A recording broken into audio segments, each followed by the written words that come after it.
existem alguns dias que para nós são exatamente o que nós cantamos agora há pouco. Sentimos as nossas forças indo embora, não é?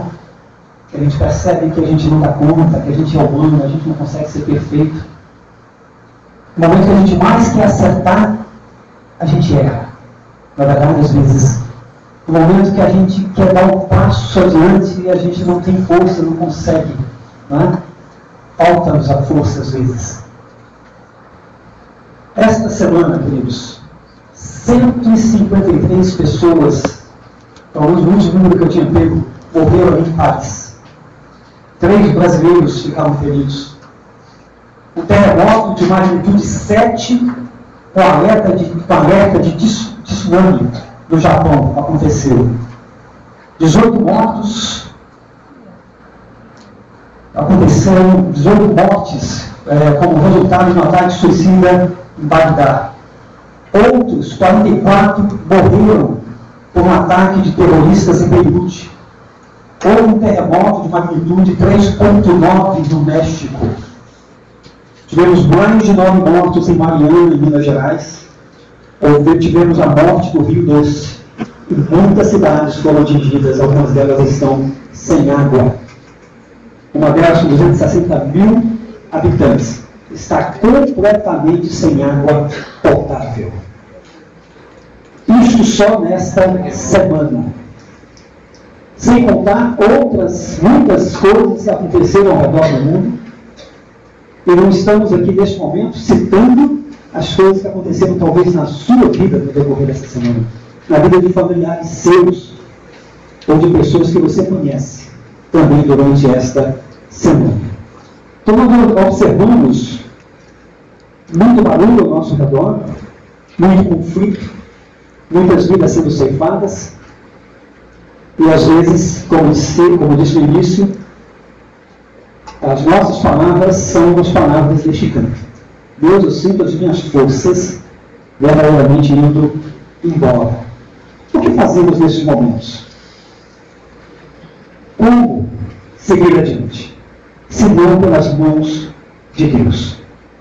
Nós temos nas palavras de Jesus, capítulo 11 de Mateus, verso de número 28, uma palavra que traz acalento, uma palavra que traz esperança, uma palavra que traz direção para as nossas vidas. Mateus capítulo 11, verso de número 28. O texto diz o seguinte, são palavras de Jesus Cristo. Ele diz, vinde a mim, todos os que estão cansados e sobrecarregados, e eu vos aliviarei. Seguindo adiante, ele diz, tomai sobre vós o meu jugo e aprendei de mim, porque sou manso e humilde de coração, e achareis descanso para a vossa alma, porque o meu jugo é suave e o meu fardo é leve. Porque todos nós queremos, né? Nós queremos descanso, nós queremos paz, nós queremos realização, queremos estar bem. Queremos olhar ao nosso redor e ver as pessoas também gozando desta mesma paz. Queremos ver os nossos familiares, sendo bem-sucedidos em todas as áreas das suas vidas. Mas nem sempre é assim.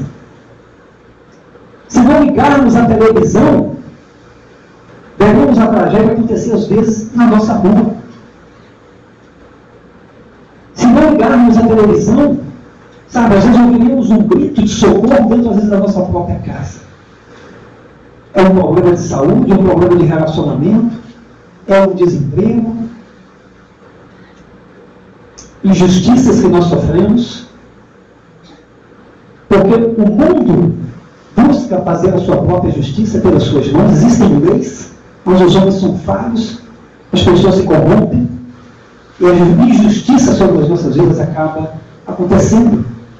E tudo isso traz um grande transtorno para nós, traz um sentimento de infelicidade, traz frustração, e a gente luta, mas a gente percebe que as nossas forças não são suficientes para fazer frente a todas estas questões. E começamos a perecer, desfalecemos, e precisamos de socorro, precisamos de ajuda. E olhamos ao nosso redor, às vezes, procurando por quem possa nos ajudar. Alguém que seja de mãos estendidas dizendo, venha, conte comigo. Mas parece-nos às vezes que nesses momentos mais difíceis, aí é que as pessoas desaparecem, somem. Os amigos se escondem. Eu não me esqueço de um dia, quando eu e Sueli, a nossa filha, nós estávamos lá nos Estados Unidos, numa terra estranha, onde não tínhamos ninguém, pessoas diferentes, uma cultura diferente. E pouco tempo, ali dentro daquela terra, com 2 meses que eu estava ali, recebi um telefonema de uma pessoa conhecida, um amigo, uma voz conhecida, né, ao telefone, que estava dentro daquele país também. Dizendo, Estevam, como é que você está? Como é que estão as coisas? E aquela pessoa ligou para mim toda semana, durante pelo menos 2 meses, querendo saber como é que estavam as coisas, dizendo, eu estou à disposição, conte comigo. E depois de 2 meses eu precisei de ajuda. Ela não ligou, mas eu liguei. Eu estou precisando de ajuda. E de todas as conversas que eu tinha tido com aquela pessoa, aquela foi a conversa mais curta. Porque ela tinha um compromisso, ela tinha algo a fazer. E nunca mais eu recebi o telefone daquela pessoa. Onde estão as pessoas, amigos, de fato, quando nós precisamos deles? Estão ali, às vezes, quando não precisamos dizer, conte comigo, eu estou aqui. Mas quando há necessidade, esses amigos às vezes desaparecem. E não temos a quem pedir socorro. Daí, de repente, olhamos e vemos então Jesus de mãos estendidas, dizendo, vinde a mim, vocês que estão cansados e sobrecarregados, e eu vos aliviarei. Jesus não corre da parada. Jesus não se omite.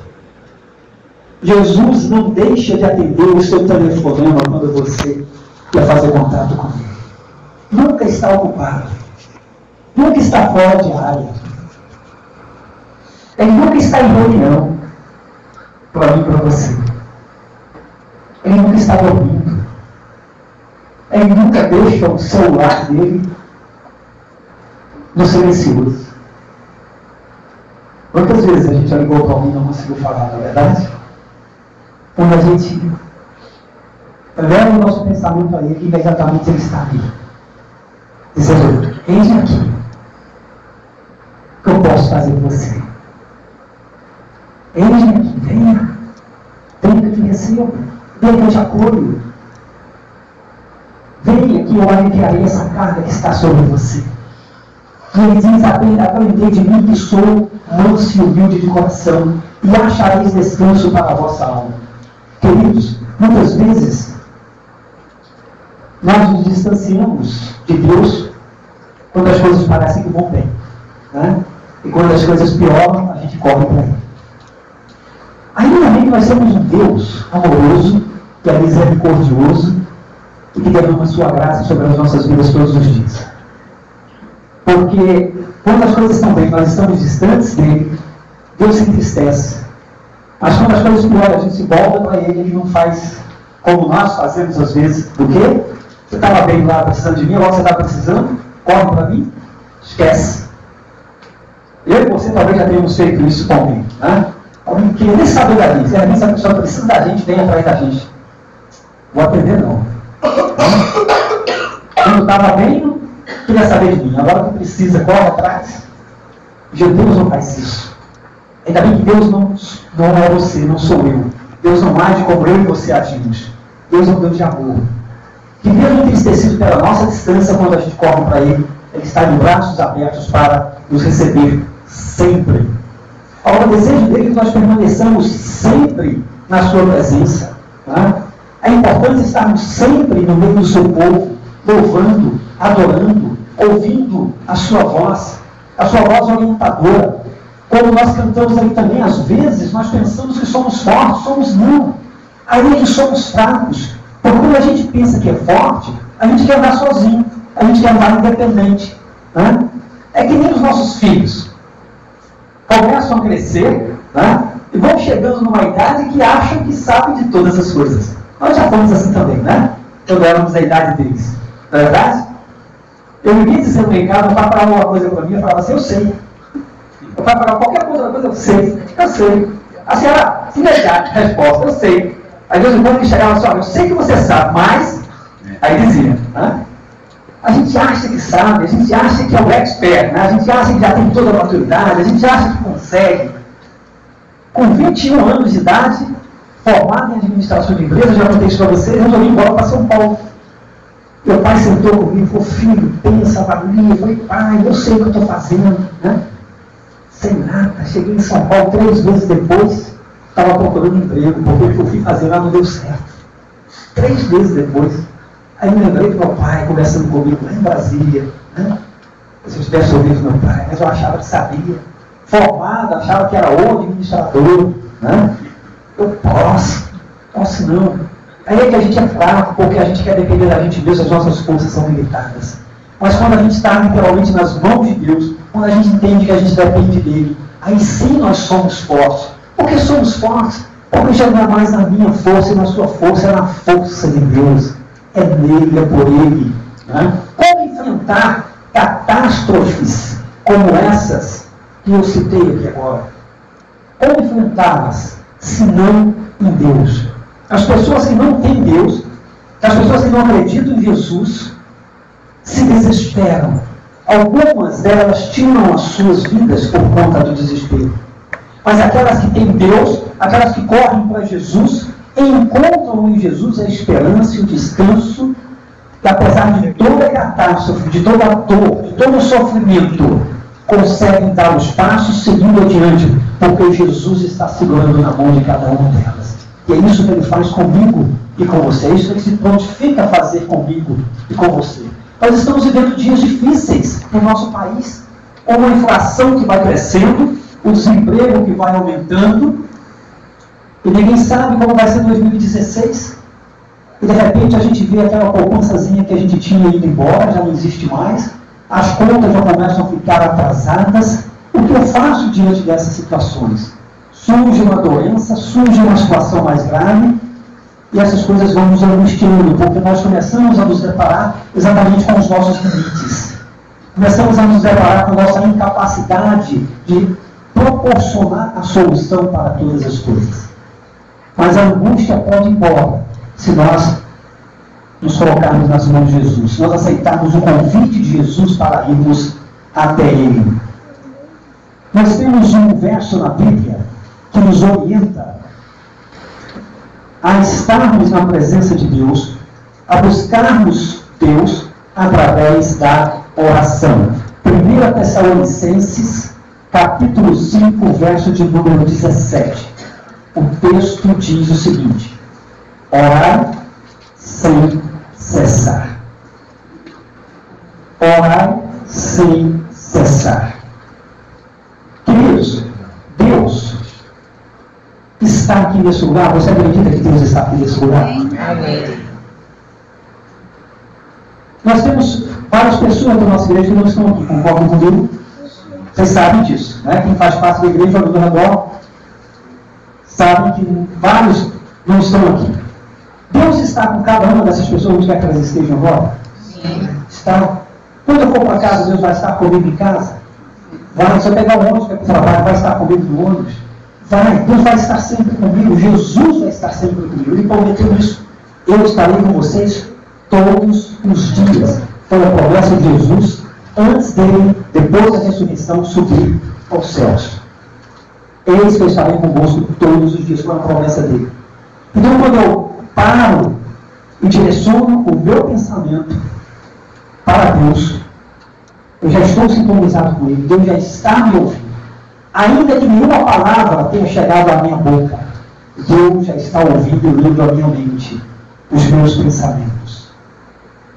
Então, orar sem cessar significa manter a comunhão contínua com Deus, buscando através da oração, apresentando a Ele os meus motivos de gratidão, apresentando a Ele as minhas queixas, os meus problemas, as minhas dores, para que Ele possa ter cuidado de mim. E a oração, queridos, não é uma via de mão única, onde só eu falo e Deus ouve. Através da oração, Deus também fala. Quando eu oro, eu preciso falar, Deus quer me ouvir falar. Várias vezes a gente vê Jesus se colocando diante das pessoas e perguntando, né, o que queres que eu te faça? Foi assim diante de um cego chamado Bartimeu. O cego veio até Jesus, clamando por Jesus: Mestre de Davi, tem misericórdia de mim. Né? Jesus para então, vai na direção daquele cego e pergunta a ele: o que queres que eu te faça?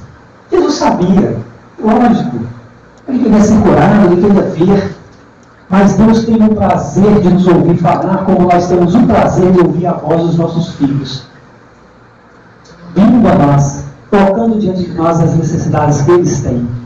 Infelizmente, nós não temos condições de suprir todas as necessidades dos nossos filhos, né? Mas Deus tem o poder para suprir todas as nossas necessidades. Deus tem o poder para suprir a necessidade do pão que eu desejo e preciso ter na minha mesa. Deus tem o poder para trazer a cura física. Deus tem o poder para trazer a cura emocional. Deus tem o poder para restaurar relacionamentos partidos. Deus tem o poder para salvar o ser humano através de Jesus Cristo. E em Jesus Cristo nós encontramos a salvação e obtemos a vida eterna. Então esse é o Deus no qual nós cremos. O Deus que é onipotente, o Deus que é onipresente, o Deus que nos ama de forma sem medida, incondicionalmente. Então, diante desse Deus que eu me coloco e o busco através da oração.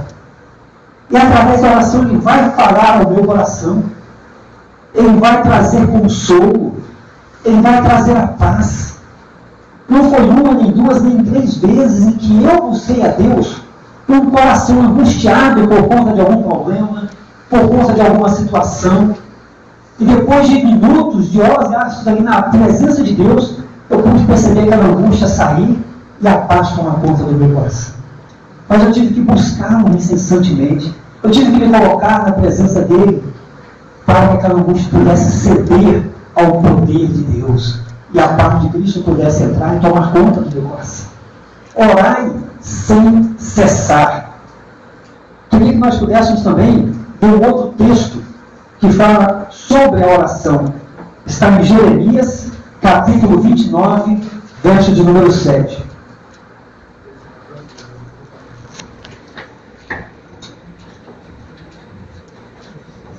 Jeremias 29, verso 7.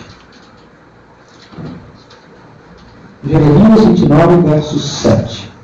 Diz o seguinte: procurai a paz da cidade, para onde vos desterrei, ou para onde os mandei, os coloquei, e orai por ela ao Senhor, porque na sua paz vós tereis paz. Procurai a paz da cidade e orai por ela, porque na medida que a cidade tiver paz, eu também vou ter mais paz. Não é verdade? No momento em que o bairro onde moro está sendo aterrorizado por pessoas que estão ali fazendo mal, aquilo tira a minha paz. No momento que eu vou sair de casa, eu estou inseguro, tenho que olhar de um lado para outro, né? Saio apreensivo, mas no momento que eu percebo que não há mais terror dentro do bairro onde eu moro, na cidade onde eu estou, as coisas estão tranquilas, eu percebo que as pessoas vão e vêm de manhã, de tarde, de noite, e nada acontece. Então, quando eu sair, eu sairei de mim de uma forma muito mais tranquila, eu terei mais paz no meu coração. Então, observem a ordem: orai pela cidade. Orai a quem? Diz o texto. A quem devemos orar? E orai por ela ao Senhor, a Deus. Não adianta orar, clamar pelo prefeito, pelo governador, pelo vereador, pela nossa presidenta. Em muitos momentos eles pouco nada podem fazer. Mas orar é aquele que tem verdadeiramente o poder de intervir, de transformar, de fazer a diferença. Deus, Senhor Criador de todas as coisas. Muitas vezes nós queremos pedir socorro a homens. E a palavra de Deus diz: ai daqueles que confiam no homem. Precisamos aprender a depender de Deus, a buscá-lo. Esta é a única forma, queridos, de encontrarmos a força necessária para seguirmos adiante, para levantarmos doloridos, machucados, convictos de que a vitória nos pertence, de que ela nos foi dada em Jesus Cristo. E apesar de todas as lutas, então, indo em frente com Jesus Cristo, movidos pela esperança que Ele coloca em nossos corações. Então, orai pela paz da cidade. Mais uma vez, então, a questão da oração, né? Orar sem cessar, mas não orar simplesmente pelas minhas necessidades, não orar simplesmente pela minha família, né? Mas orar pelo outro, interceder pelo outro, interceder pelas pessoas, pedir por elas, pedir para a cidade, pedir pelos políticos.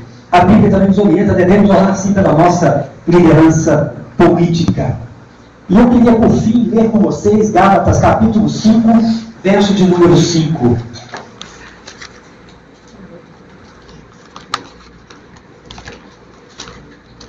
Gálatas 5, verso 5.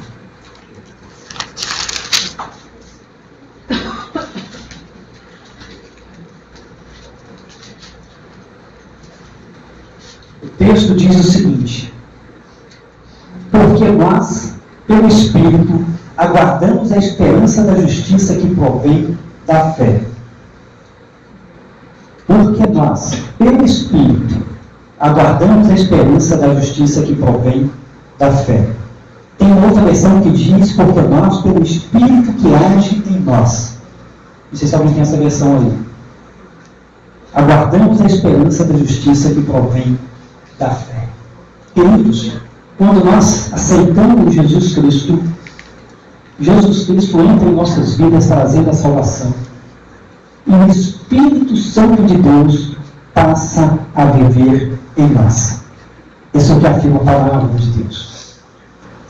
Então, a esperança, sabe, ela vai sendo movida e alimentada pelo mover, pelo agir do Espírito Santo de Deus dentro das nossas vidas. Agora, há um ingrediente muito importante que é citado aqui. Um ingrediente que se chama fé. Aguardamos a esperança da justiça que provém da fé. Crer, confiar de que Deus pode, de que Deus se importa. É verdade que Deus não vai fazer exatamente como eu quero, do jeito que eu desejo. Ele tem o seu momento e a sua forma de fazer, mas Ele se importa.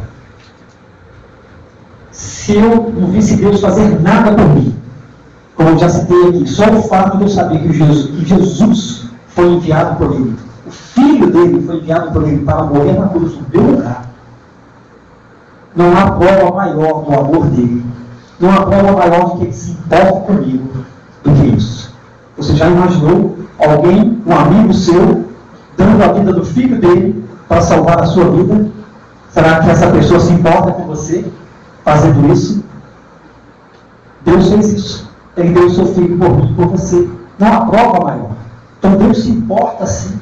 Apesar de tanta coisa acontecendo no mundo, como nós citamos aqui no início, onde é que está Deus? Não é? Deus está dentro de nós, acima de tudo, nos capacitando a enfrentar essas situações. E essas situações não são culpa de Deus. É minha culpa, é sua culpa. Não é? Por causa do pecado do homem, do egoísmo existente dentro do homem, que acontece por aí. Nós vemos essas barbaridades acontecendo exatamente por conta da maldade existente dentro do homem. Não é culpa de Deus. Deus se importa sim. Deus se entristece